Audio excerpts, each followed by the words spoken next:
Aside from Junpyo and Jandy, may isa pang couple na talaga namang sinubaybayan din ng mga BOF fans. Yan ang best friend ni Jandy na si Gail at ang ultimate playboy ng F4 na si Heejung.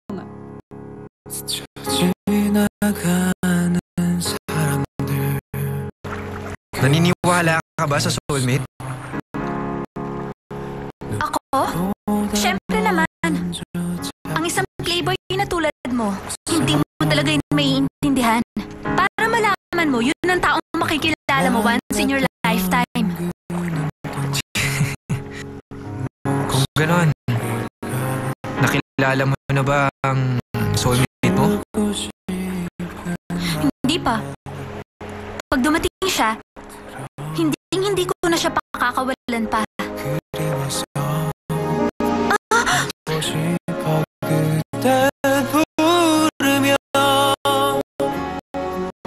Sa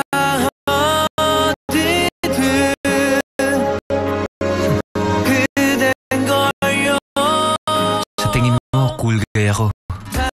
Pero hindi ako ang nice guy na iniisip mo.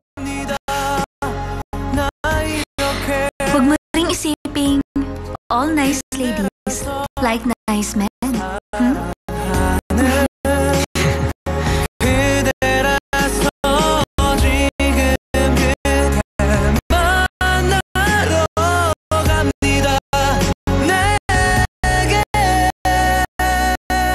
Paano nga ba maging boyfriend ang isang tulad ni Heejung?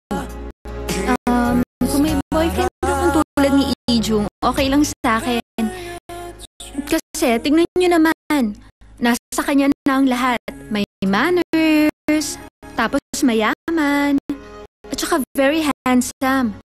Sana nga okay na siya sa akin eh. Kaya lang, may isang bagay na ayoko sa kanya. Masyado siyang playboy eh. Ayoko sa mga ganon. Ang gusto ko, ako lang tinitignan ng boyfriend ko. Gano'n naman talaga dapat, diba? Naging malapit ang loob nila sa isa't isa sa dalas nilang pag-chaperon kina Jandy at Junpyo. Nai-inlove ka na ba sa akin?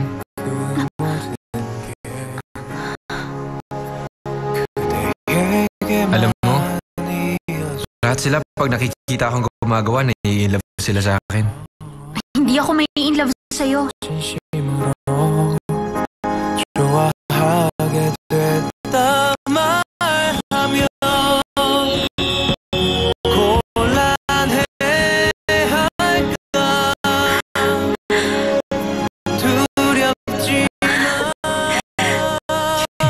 At tulad ni Junpyo, hindi rin maintindihan ni Heejung kung bakit bigla na lang itong nagkagusto kay Gail.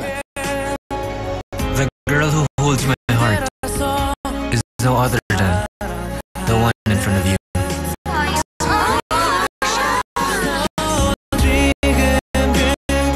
Gail, huwag mo na sanang pahirapan ang puso ko.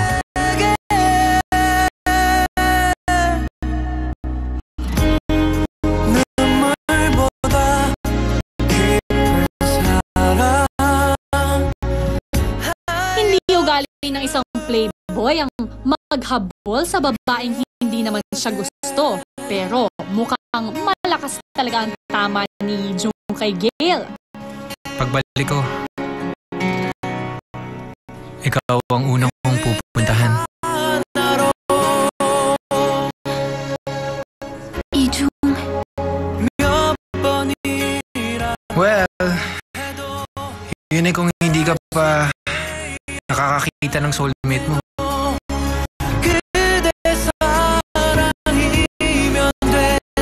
Mukhang effective ang hard to get tactics ni Gail after all.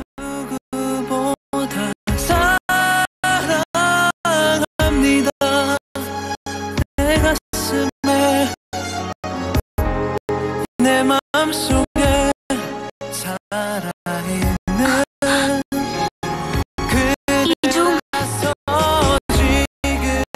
Hi.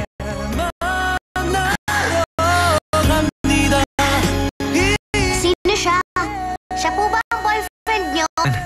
Kung ganun, ikaw na nga! Sabi kasi ni teacher, nasa Sweden ang boyfriend niya. Lagi na kayo pinakwento sa maingay. Di ba secret yun? 4 different attractions.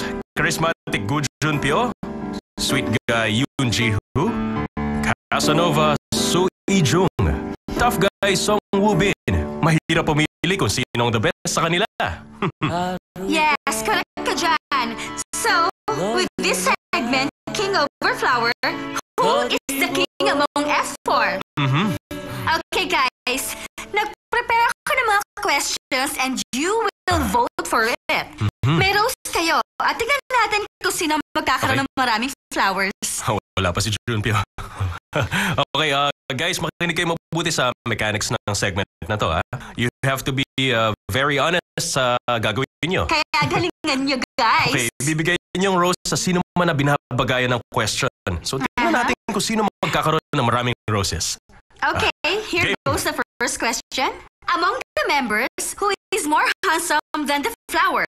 Ngayon, ibigay niyong hawak niyong rose sa taong iniisip niyong pinaka-handsome. Medyo hirap nga ito. Ang hirap talagang pumili sa inyo, no? Kahit ako nahihirapan din eh.